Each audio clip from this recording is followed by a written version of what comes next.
মজলিস ঢাকা মহানগরী দক্ষিণ কর্তৃক আয়োজিত ভারতের আগরতলা বাংলাদেশের সহকারী হাই কমিশনে উগ্র হিন্দুত্ববাদীদের হামলার প্রতিবাদে আজকের এই বিক্ষোভ পূর্বে সমাবেশের সংগ্রামী সভাপতি উপস্থিত খেলাফত মজলিসের সংগ্রামী নায়েবে কেন্দ্রীয় নেতৃবৃন্দ ও সমবেত ভাই ও বোনেরা, সংগ্রামী ভাইরা, আমরা বলতে চাই ভারত নিজের দিকে নজর দেওয়ার সাহস এখনো হয়নি। কোন সাহসে ভারত বাংলাদেশের দিকে চোখ তুলে তাকায়?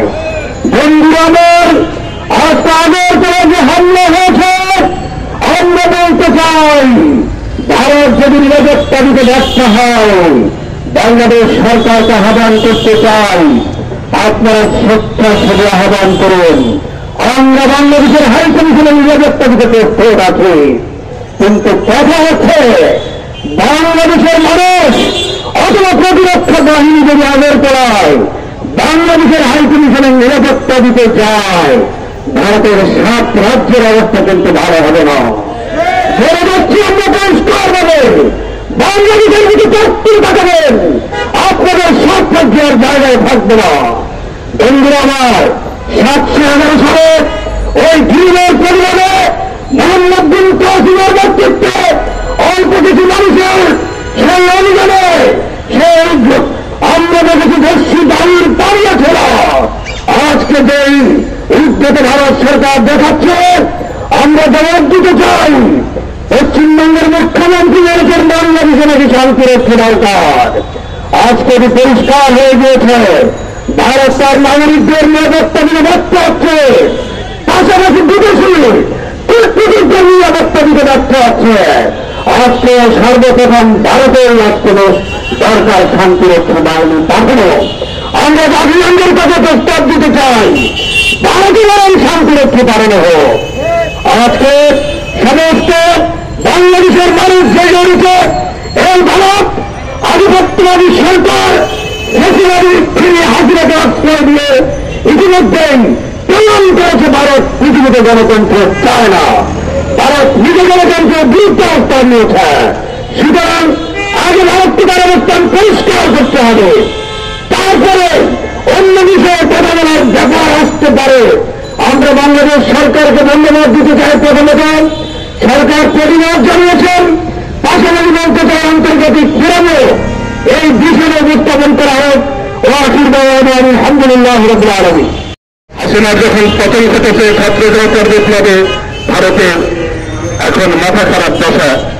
আমরা বাংলাদেশের মানুষ এখানে ধর্ম বর্ণ বসবাসের নির্বিশেষে পাহাড় কি সমতল আমরা সবাইকে বাংলাদেশের নাগরিক মনে করি, এবং প্রত্যেকটা মানুষের এখানে বাংলাদেশের নাগরিক হিসেবে তিনি যে ধর্মের বিশ্বাসী হন না কেন তিনি স্বাধীনভাবে বসবাস করবেন, মাথা উঁচু করে বসবাস করবেন, কারো কাছে তিনি কোনো অধীনতা স্বীকার করবেন না।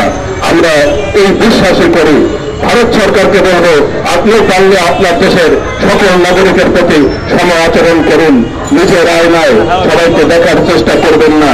নিজের খোলাতে চশমায় দেখার কারণে সারা দুনিয়াকে পাণ্ডুর বর্ণের আপনার কাছে মনে হয়। আসলে বাংলাদেশের প্রত্যেকটা মানুষ স্বাধীন এবং এখানে আমাদের ভিতরে কোনো বিরোধ নেই। আপনি বুঝতে দিয়ে আমাদের হাই কমিশনকে আক্রান্ত করে আমাদের স্বাধীনতা সার্বভৌমত্বের উপরে আগ্রাসন চালিয়েছেন, এর বাদ ভাঙা জবাব আপনি পাবেন। জনগণ সেই জবাব আপনাদেরকে দেবে। ও আখেরে দেওয়া আলহামদুলিল্লাহ। সেভাবে উপস্থিত এপাশে আমাদের সামনে সংক্ষিপ্ত বক্তব্য রাখছেন অবসরকারী উদ্দেশ্যী ছাত্র সংগঠন ইসলামী ছাত্র মজলিসের সংগ্রামী কেন্দ্রীয় সেক্রেটারি জেনারেল জনাব ভাই ইমরান হোসেন। সংগ্রামী সাথী বন্ধুরা, আমরা অত্যন্ত দুঃখের সাথে বলতে চাই যে আমরা দীর্ঘ 16 বছর শেখ হাসিনার অধীনে ভারতের দালালি করতে হয়েছে আমাদের, কিন্তু ছাত্র জনতার 36 দিনের আন্দোলন সংগ্রামের পরে আমরা একটি সুন্দর সুশৃঙ্খল বৈষম্যমুক্ত দেশের দিকে এগিয়ে যাচ্ছি। এই সময় যদি ভারত আমাদের দিকে চোখ তুলে তাকানোর চেষ্টা করে অথবা দিল্লির ভিতর থেকে আমাদের উপর চাপানোর চেষ্টা করে,